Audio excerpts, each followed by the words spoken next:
Hi, this is Travis with Two Brothers Adventures. Today I'm going to talk about the stick Strike Anywhere match. We're going to evaluate this against our standardized checklist of fire starting devices. For more information on that checklist or this video series, check out the video link we'll throw up on the screen now.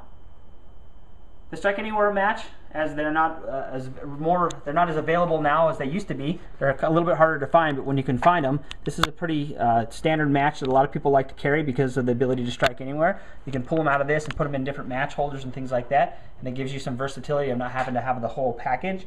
As far as the package is concerned, it comes in this cardboard type package with an inner piece that slides out either direction.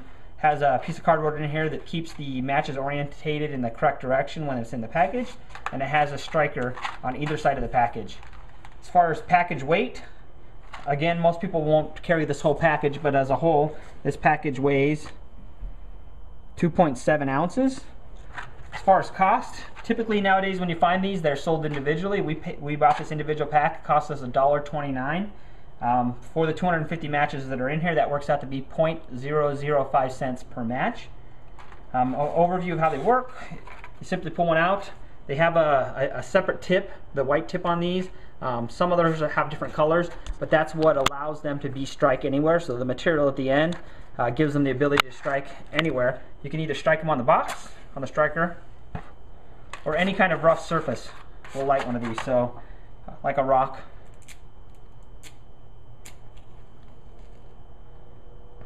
So that's how they work. So we're going to go ahead and do a burn time now as a baseline before we start some of our other tests.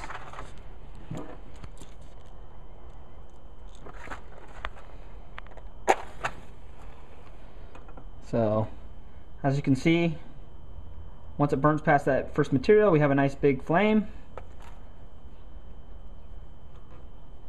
spreading down the stick there pretty quickly. As the end burns out, the flame will get a little smaller because there's not as much material burning.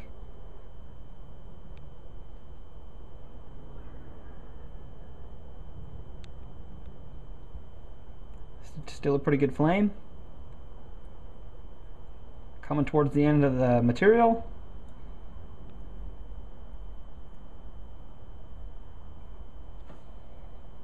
And it's out. So 39 seconds as the baseline for the burn. Next we're going to do some burn tests. First we're going to do a mist test. So I'm going to take a couple of these matches out and we're going to simulate them getting damp or kind of in a humid or some kind of an environment like that. So I'm going to give it 3 sprays with this water bottle and we'll see if they light. So they did light, so I'm going to take the second one and we'll do a burn test.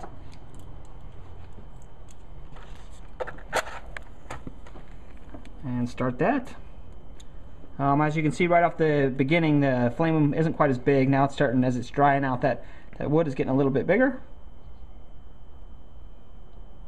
A little bit of popping, I don't know if you can hear that from the water that's on the stick.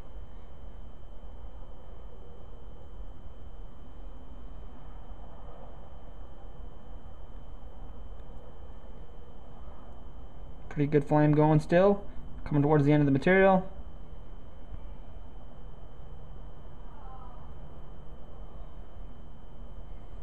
And it's out. So 36 seconds. Now we're going to do a dip test. So I'm going to dip one of these and we'll see if it lights, and then I'm going to dip one and we'll do a burn test. So first I'm going to dip it all the way in and pull it out, see if it lights. Did light. Struggled a little bit in the beginning. Looks like it's going to go out. So we'll try to see if we can do one with a burn test now. Put it all the way in.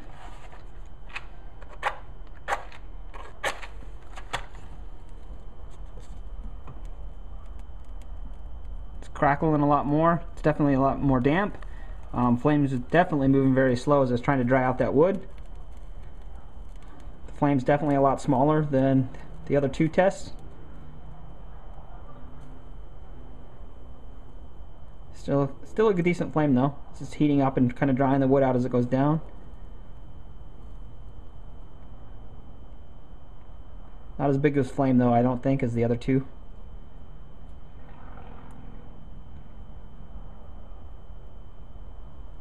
Looks like we're going to get a little bit longer burn time out of this. It's not burning as quick.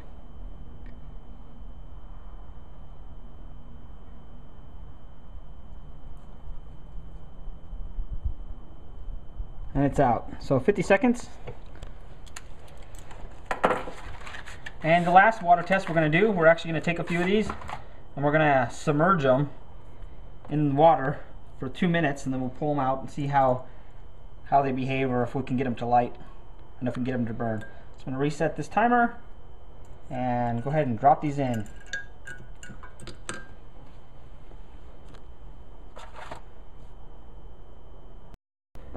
Alright, we're coming up on the 2-minute mark. We'll get ready to pull these out.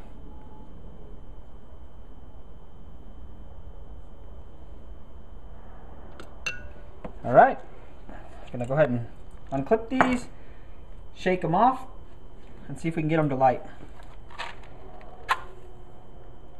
So the material at the end, the Strike Anywhere material, looks like the lid on that one. And then immediately fizzles out. Try these other two. So as soon as it gets past that white material, it actually goes out. So these fail the 2-minute dunk test. Next, we're going to do the one-handed test to simulate only having the ability to light these one-handed. And this is going to be pretty easy. Other than just... So, definitely pass the one-handed test without an issue. Next, we'll do the wind test. Alright, for our wind test, we have a triple fan set up at this end of the workbench with a yardstick in front of it. What I'm going to do is light a match at the end of the yardstick, and then if it'll stay lit and burning, we'll start to move towards the fan and see where it blows out. So that blew out at the 32-inch mark.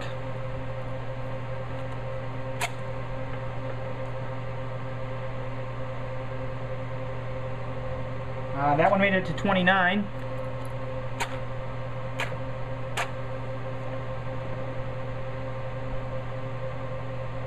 And that one made it to about 31, so a little bit of wind resistant, but definitely not windproof. Okay, an overview of the Strike Anywhere stick match.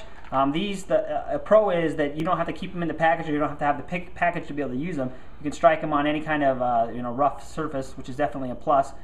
These held up okay in the mist test as well as the dip test, but during the submerged test they weren't able to light. They went out immediately.